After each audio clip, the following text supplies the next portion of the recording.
In this lecture, we will be considering two topics which are usually considered together because there is a lot in common between these two topics. One is the rejuvenant therapy or rasayana, one of the 8 branches of Ayurveda. The other is the enhancement of sexual potency and fertility.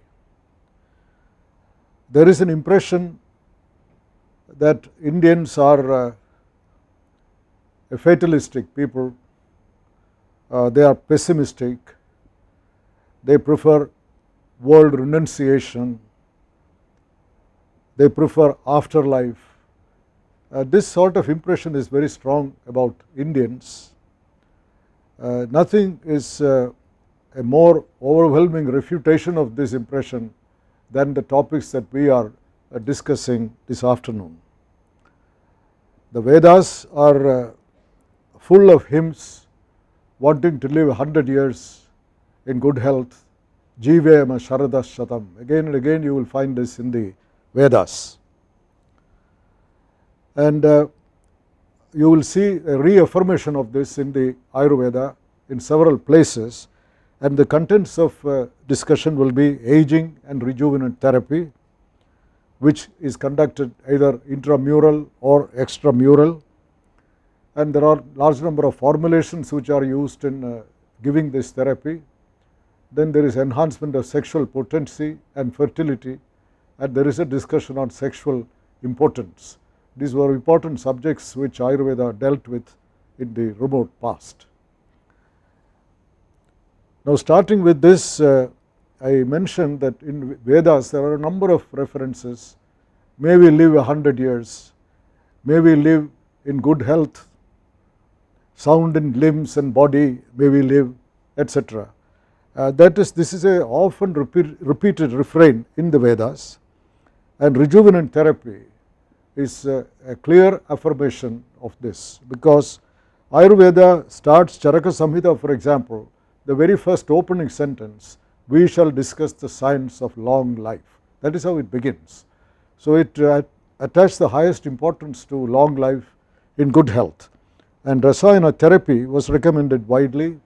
And Charaka Samhita, there is an interesting episode described in the text itself, that the sages, great saints who lived in the Himalayas, that was their abode, and at one stage they were so overcome by compassion for the sufferings of humanity, for the illnesses they were suffering from, they came down from the Himalayas and lived on the plains with the laity, with the common people.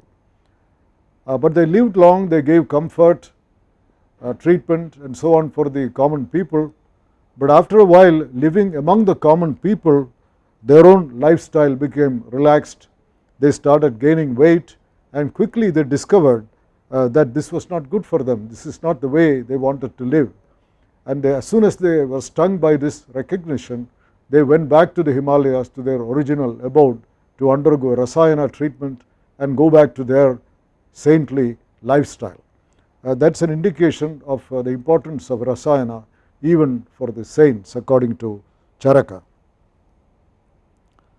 Now, aging is a natural process, there is no way you can prevent it. Like death is a natural process, there is no way you can prevent it.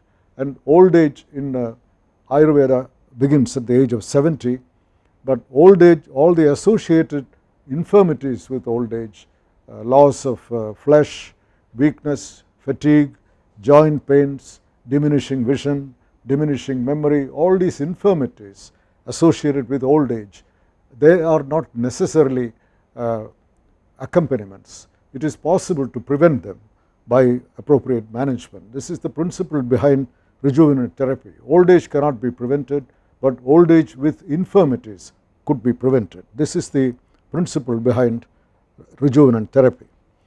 Now, the body components like blood, flesh, etc. are nourished. We have seen in an earlier discussion, the body is constantly deteriorating. The very name Sharira in Sanskrit, it means it is constantly deteriorating. That is what the meaning of Sharira is.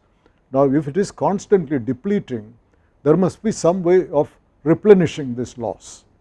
Now, this was done essentially by the food that we take, food and drinks. Now food and drinks, they are digested in the stomach, and from there the ahara rasa, which is the assimilable part of food, the next stage of that processing is rasa. Now that is a fine substance, and now this is transported through the channels in the body to different dhatus to replenish them. As they slowly digest themselves, it is necessary to replenish, and this is done by this rasa, which is ultimately derived from the food and drinks. So if this replenishment does not take place, or if it is slowed down due to some reason, then obviously the deterioration will continue apace and advance or speed up the process of aging. Now what the rejuvenant therapy, rasa and ayana, rasa is the derivative from the food, the nutrient sap, and ayana is the abode. So essentially the process that rasayana does, whichever, whether it is intramural or extramural, whether it is a procedure, whether it is a formulation that you take, all these have the objective of reaching this food sap or rasa to the ayana, to the dhatus where they are required. So this may be in old age, what happens is the intake of food may be reduced, or whatever the reason, the supply of nutrient is reduced, that is one. Second, the channel through which this passes, the channels may be blocked or they may be deteriorating. So these are the things, the supply of the nutrient sap and the transit through these channels, these are all facilitated by the rasayana therapy. That is the rationale for this rasayana therapy for dealing with the infirmities or preventing the infirmities of aging.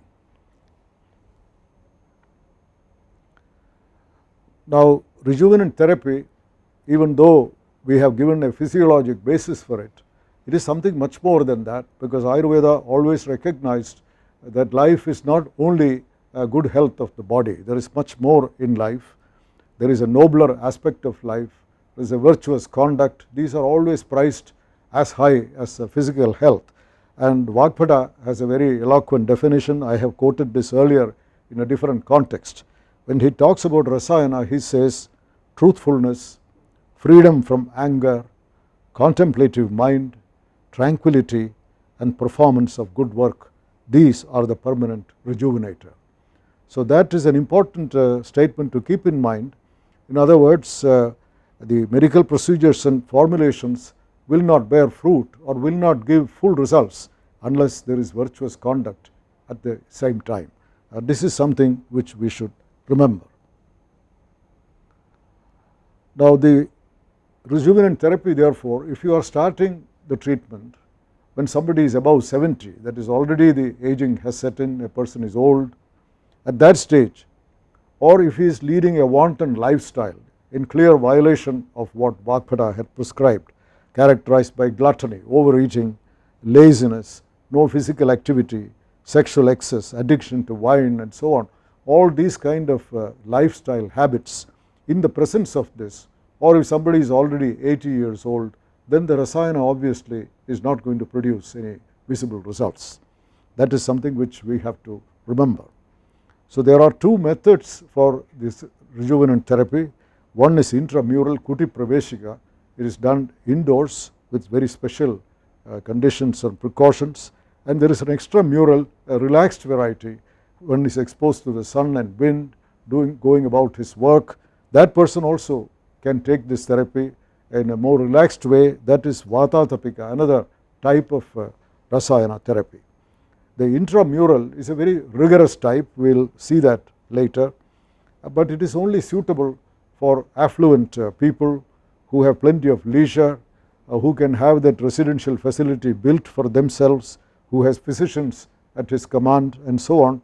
So those are the kuti praveshika or indoor variety is only for kings and rich people, whereas the day-to-day people who make a day-to-day living, they have to follow a profession. For such people, VāTāTAPIKA is the method that is recommended.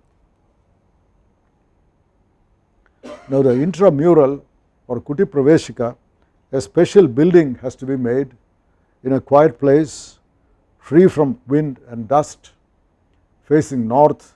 It should be painted in white, and it should have concentric walls. So there are 3 concentric walls, and a circular space inside.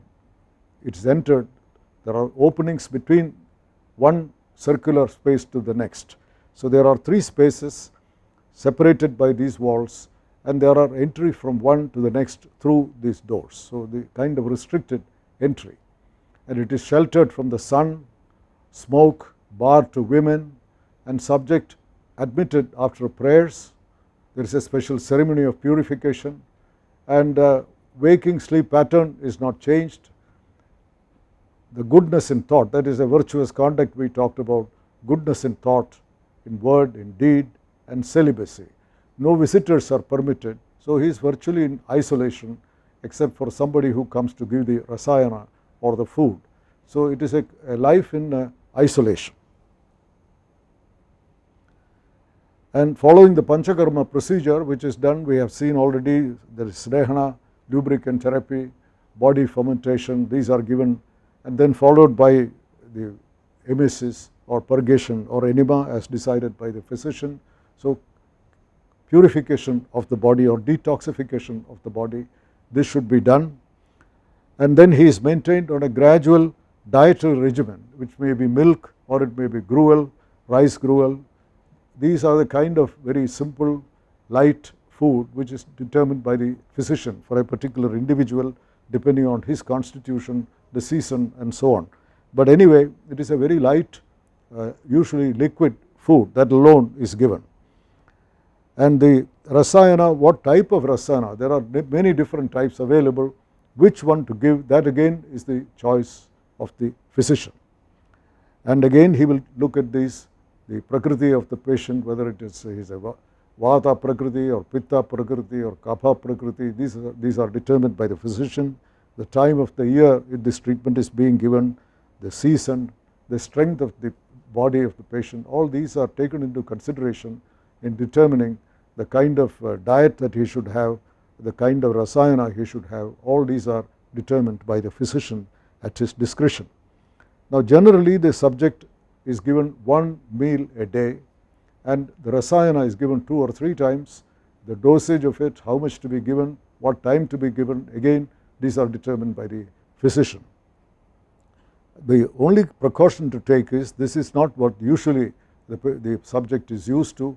So this type of dietary regimen and rasayana, it should not upset the bowel habits of the subject, otherwise the whole treatment can become difficult. So he has to adjust, tailor this regime to his bowel habits. That is an important thing, because if he begins to have bowel symptoms or diarrhea and so on, then this whole treatment may be ineffective. So that has to be carefully watched by the subject and the physician.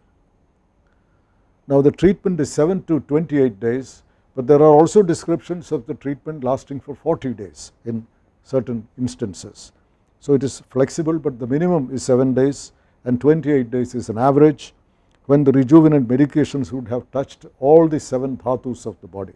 So that is why it is prescribed like this.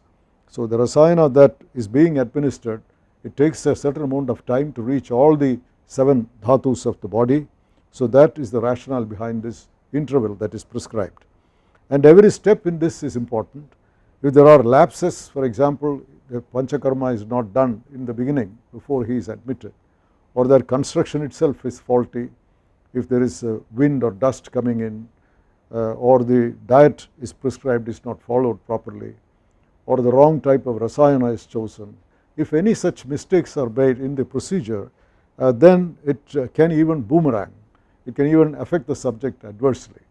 So therefore the intramural type of rasayana therapy is administered only by very experienced physicians, and also subjects who have a great deal of mental discipline, who can insist on following all these. So unless all these are assured, the intramural therapy is not prescribed.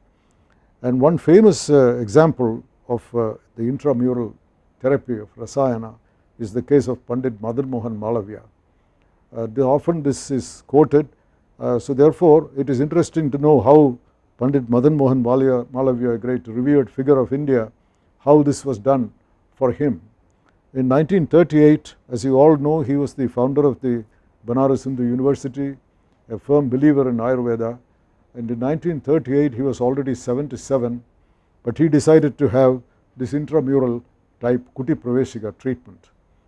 It is interesting that the professor of Ayurveda in Banaras, they had a very famous Ayurvedic college, they still have that professor of Ayurveda in Banaras Hindu University, he did not recommend this Kuti Praveshika for Malaviya. But somehow Malaviya overruled him, and there was one Tapsi Baba who was essentially a saintly person who also used to do Ayurvedic treatment. He was regarded as a specialist in Rasayana treatment, and Madan Mohan Malaviya had a lot of faith in Tapsi Baba.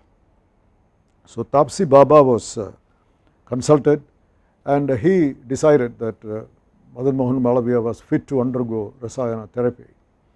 And this building was constructed as prescribed, and everything was done. And he decided to give Amalaki Rasayana, which is very popular Rasayana, and this was made every day in a place some 30 miles away from Benares, freshly made, and it was brought and given to Madan Mohan Malaviya twice. And milk alone in that room, special facility which was constructed, it was dark, and Madan Mohan Malaviya was not allowed to have cold water in any form. He was not allowed to shave, he was not allowed to have a bath. So it is a very rigorous type of life, and this food he was only given milk to drink, that was the only diet, and this Rasayana was given twice a day, but the dose quantity was too high, so Madan Mohan Malaviya requested repeatedly, and the dose was reduced a little bit. Otherwise this rigorous regime was prescribed for Malaviya. 10 days or so, Madan Mohan Malaviya gained weight. He thought his memory had improved, some of the old shlokas that he had learnt in the school he could remember. He thought his vision had improved. So on the whole it seemed to be that he was feeling better. But then he started having very difficult sleep disturbances, and the whole treatment, which was supposed to last for 40 days, it had to be cut short. And when he came out, there are conflicting reports that after a while his health deteriorated. There was certainly no sustained improvement, that everybody is agreed. That initial, what he thought was his memory was improving, weight was gaining, all those initial 10 days or so when he felt, this was not sustained later on, and there are several reports that his health deteriorated. But then on the other side it became controversial, because first of all at 77 that is not a right age to have Kuti Praveshika or rejuvenant therapy, because already the old age has set in and you cannot really expect very great dramatic results at that age. The damage is already done to the body, to the channels, etc. So you cannot expect much. And second, Malaviya, he did not have, according to the description, he did not seem to have had Panchakarma done before this procedure was started, whatever the reason. So these are all given as reasons for the suboptimal results which he had from Kuti Praveshika type of treatment. It was called Kayakalpa, and it is important to remember, this is often mentioned, I have heard people say that Madan Mohan Malaviya Kayakalpa was done, there was dramatic improvement, which is not true according to the life of Madan Mohan Malaviya published by the Banaras Hindu University. These are the what are recorded in that book. So therefore every step, the criticality of every step, and the possibility that this might boomerang if something wrong goes wrong at any stage of this treatment, which could easily happen, then it could adversely affect the patient. So that is the reason why intramural treatment has never really gained much popularity. Now the extramural VΑΤΑΤΑΠIKA, that is very different. It is suitable for those who work in the field, who work in the office, they are exposed to sun and wind, they can take this treatment, and the treatment lasts for 30 days, and procedural lapses, they do not have any ill effects, unlike in the indoor variety. Now, apart from the righteous living, which is important here also, if for example a person is addicted to liquor or is overeating, he does not have any physical activity, all those things will adversely affect. In other words, you may not get the results of this treatment. So apart from the righteous living, the mainstay of treatment was the intake of formulations. Now these formulations, Vāttātāpika describes something more than 30 formulations of very many different types. We will show one or two examples. Now those rasayana treatment, taking that orally, that is the mainstay of the extramural variety of treatment. Wholesome meals once a day, intake of rasayana once or twice a day, it could be combined with the subject's day-to-day activities. So there is no restriction, a person can be doing his own work, provided righteous living, intake of these rasayanas, which are within the reach of most people. So that is why the extramural VāTāTAPIKA is the most common type of rasayana which is done now. Now the rasayana prescribed, it could be single drugs, that is single medicinal plant could be used to prepare this. Usually they are based on multiple drugs, and most are derived from plants, some are reinforced with iron. So these are the two varieties, and the benefits include physical and intellectual gains. Traditionally the treatment was carried out once a year for 3 consecutive years to delay aging, minimize infirmities, and obtain relief from several ailments, especially of the Vātaja kind, musculoskeletal disorders and so on. These are very common with advancing age, so these are especially beneficial in managing those. Now these are 2 examples of the formulations. In the first one, the fruits of amalaka, these are common, haritaki, bipitaka, these are all commonly used medicinal plants, and they are prepared from these medicinal plants, and the action is regaining youth, freedom from illness, strength, intellectual ability. These are all the things which the administration of this is expected to provide. And the comments are the different combinations of these 3 fruits. They are wrapped in how it is prepared. In a palasha bark, it is wrapped together, all these 3, the fruits of these, and they are covered with mud and baked.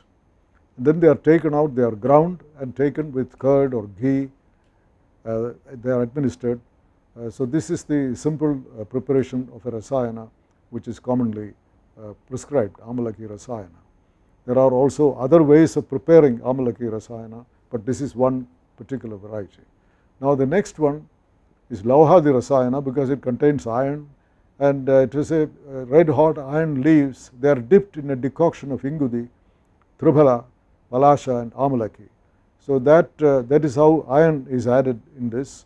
So this is the process as per the, it is a complicated process, so I have not given the details of that. You have to read the original text to find out how the lauhadi rasayana is prepared. Now that is mixed with honey and ghee and preserved for a year. Sometimes gold and silver are added in some other formulations, some other protocols. Now this is the lauhadi rasayana reinforced with iron, sometimes gold, and that promotes strength, scholarship, eloquence and so on. So intellectual ability is enhanced according to this. These are the 2 examples. There are many others. Now when you read these, both in the rasayana as well as vajikarana, you will find a large number of statements made. This often comes in for notice of all readers. A large number of them for both intramural as well as extramural, very extravagant claims of this. Now for example, benefits claimed are many for physical and mental functions, but sometimes they are fanciful. For example, here, living for many centuries. There is even a mention of 1000 years free from disease. Both Charaka and Vāttātāpika mention this. Similarly, making a man invisible, which Charaka mentions, and vision of goddess Shri, again it is mentioned by Charaka. Now this, it is difficult to believe a person like Charaka, who is so very much emphasizing yukti vyapashraya all the time. We have seen it in the prognostication of death, for example. So the only explanation for this is these were popular beliefs, and in Ayurveda, a large text like Charaka or Sushruta, they never wanted to kind of ridicule these popular beliefs. They were highly reluctant to do this, so they would simply state that these are all the things. They do not endorse this necessarily, because that is not the whole text. When you read, they are highly rational. But at the same time they do not want to annoy the common people who believe in many of these, so they simply state that. I do not think there is any endorsement by these great physician philosophers of those days, but we should take note of it. There is no point of ignoring that, they are there, but I do not think there is any endorsement. In fact, if you remember, when you talk about the signs of death, impending death, Charaka gives similarly a very long list of signs which people believed, and he mentions them, but at the end of it he adds a line, you may use your discretion in interpreting this. In other words, that is for the wise person, discriminating individual, it is an indication you do not have to believe in all this, you use your discretion. So therefore we should not deny they are there, but at the same time there is no endorsement of these popular beliefs. And then we come to these formulations, a large number of them. Now a thread which runs through all these formulations when you read, that is they have their ability to inhibit that degenerative changes in cognition, that is brain function, movement, digestion, all these body functions, the brain function, the function of the gut, function of musculoskeletal system, all these, the degenerative changes, these formulations, they can inhibit those degenerative changes, they can slow down.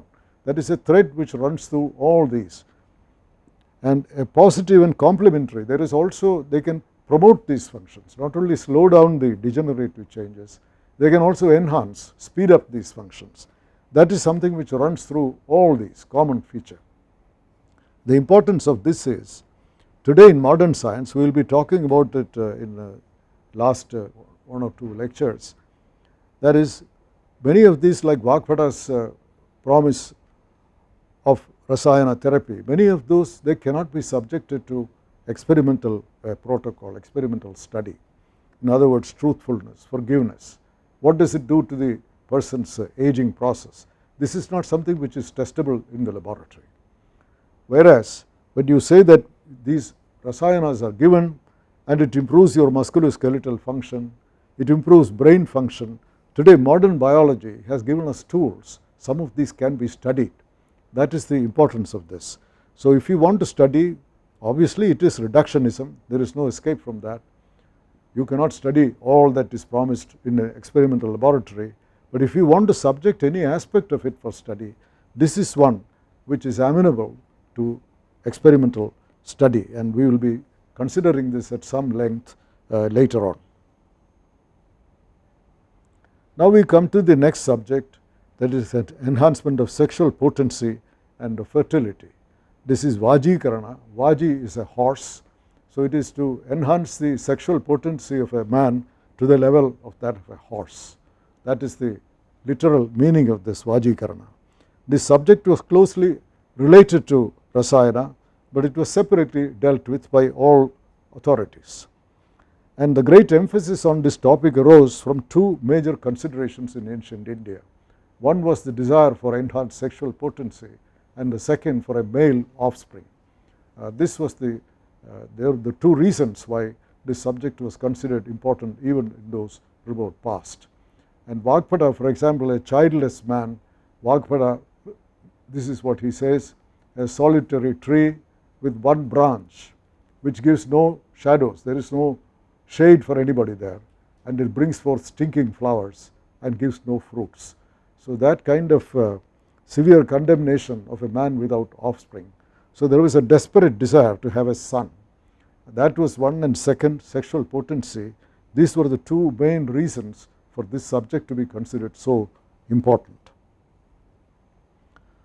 Now this sexual impotence was dreaded by men, and Sushruta, incidentally, not in Charaka, there is a whole chapter, he deals with a disease called Shuka dosha. Now Shuka dosha, they are actually infections of the penis. There are 18 varieties he talks about, and essentially they resulted, the cause when you look at it, this was bite by an aquatic insect. And obviously this aquatic insect, this was deliberately done at that time, because that would lead to what is called urticarial edema. Immediately there would be swelling. So this was mistaken as treatment of impotence, and lot of people in their desire to try any method, obviously this Shuka dosha, they would have this aquatic insect biting and producing this swelling, which is not a treatment of impotence at all. It actually produces swelling, which is a disease. And in fact, Charaka Sushruta says that 4 of them are actually incurable. They may even end in death. So that shows the desperation with which these people, subjects, would take this themselves, do it themselves, or they may go to some quacks and get it done. And that is how this disease of Shuka dosha, which he gives a whole chapter devoted to the subject. Obviously, it was a serious enough problem at that time. That also shows the desperation of subjects to get treated for impotence. And nowadays it is called erectile dysfunction. Though Charaka, Sushruta and Vāgpada, they dealt with this topic in detail, Sushruta gave the best clinical classification of impotence. So I have given the classification given by both Charaka and Sushruta. Charaka noted that physically big and strong men may be sexually weak and father few children, whereas frail and sickly looking men may be sexually vigorous. They may have many children. And men may be grouped into 4 different types according to Charaka. One is strong seasonally, that is potency. When he says strong, he means potency, that is seasonally. May be acquired by practice, acquiring strength by other means such as Vajikarana, that is the treatment, these medicines, and strong as a bull by nature. This is Charaka's classification. Now Sushruta has a different classification. One is, this is much more contemporary, this classification, that is psychological impotence, that is mind suddenly assailed by unsavory thoughts. It may be a feeling of guilt, or it may be a feeling of inadequacy, or it may be fear, any such acute sensation that may make a person impotent. That is one of the varieties of impotence which Sushruta talks about. Another is the semen is depleted by dietary indiscretions. All kinds of toxic food, incompatible foods they take, alcohol could come in this. So many of these dietary indiscretions that could produce impotence. Then intercourse is done without taking aphrodisiacs, that is these Vajikarana drugs. If you don't take that, that could be a reason for this. Or diseases of the penis or injury to the vital spots, that could be a reason. And there may be a congenital variety from the adolescence itself, a person is impotent. So all these are seen even today.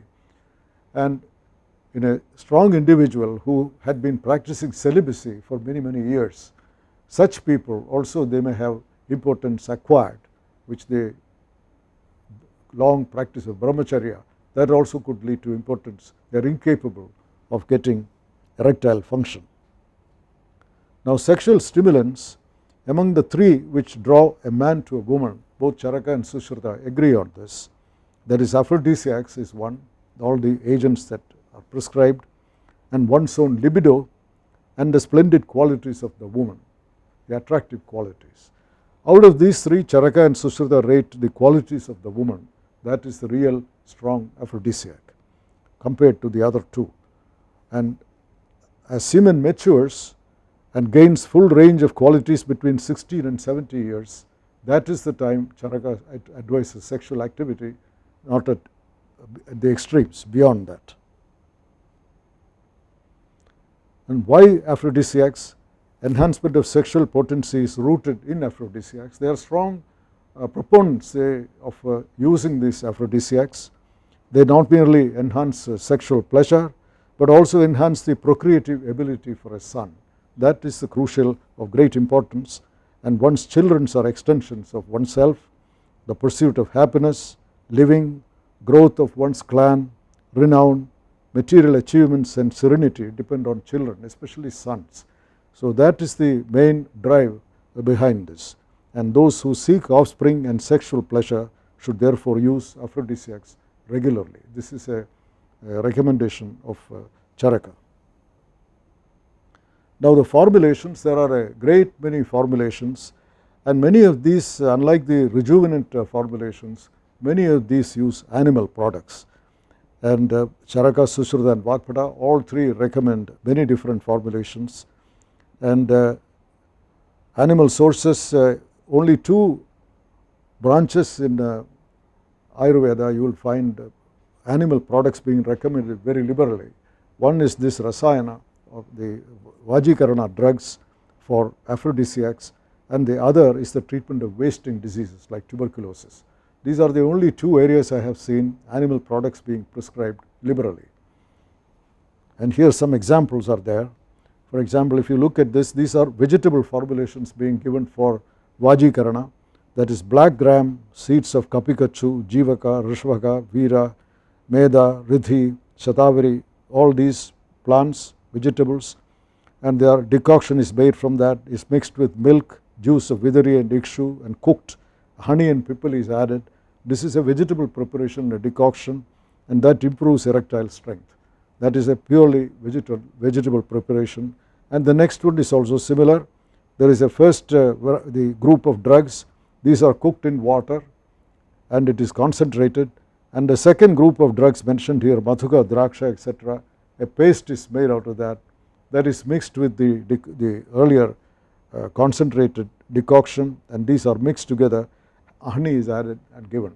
So this is again a decoction which is given, which enhances body strength as well as erectile strength. So both these are purely vegetable preparations which are given for Vajikarana. Now the animal origin, you see this one, there are two examples, there are many, so I do not want to go into all those. Here to give an example, goat's testicles, buffalo's meat, soup, sour fruit, coriander, ginger, etc., and this is cooked and consumed as a soup. That is one which is recommended, is an excellent aphrodisiac, promotes strength. Another is meat of partridge, rooster and peacock, and this is cooked with ghee as a soup and sour or sweet additives to taste. This is another which is given, and there are a great many others which are used. Now here again you will find benefits and the fanciful claims. A large number of formulations based on vegetable and animal products recommended for enhancing sexual potency, fertility and general strength.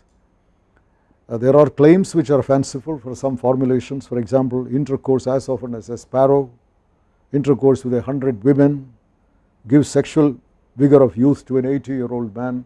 All these claims are made, and this is a part of many of these promises are made, just like rejuvenant therapy, Vajikarana also there are these promises. One has to take it with a certain amount of discretion, as Charaka would say. Now the conclusion, the Charaka's is this statement: by the proper use of these formulations, one becomes endowed with good physique, potency, strength, complexion and sexuality, excited and potent for women like an 80-year-old horse. This is what Charaka says. And whatever is pleasing to the mind, beautiful landscape, sandy places, hills, favorite women, ornaments, perfumes, garlands and dear friends, all these help in this process. This is how Charaka concludes. Overall, if you look at these, one point is the great zest for life. Both the Rasayana as well as Vajikarana, they emphasize the zest for living, zest for life, which animated Ayurveda. That is one declaration of this. Second, the effectiveness of these, the widespread use. Even today, I would consider that among the various Ayurvedic drugs which are used, perhaps the most popular even today will be the Rasayana medications. So the unabated demand for this, that shows it is something which needs to be investigated. So in the one of the lectures which will follow, an effort is going on now to investigate some of these rejuvenant drugs which have been described for thousands of years, and people continue to use it in very large quantities. Is there a scientific basis for this? Can you demonstrate some kind of beneficial effect at the tissue level, at the cell level? That kind of investigations for the first time it is going on now, and that may show some very interesting results. That is an area which one can investigate. So in all these Ayurvedic medications or promises made by old types of therapy, it is not easy to identify a particular problem which is amenable to experimental study. Now in Rasayana, fortunately, there are such possibilities, and those leads are being pursued at this time, which we will discuss in a subsequent lecture.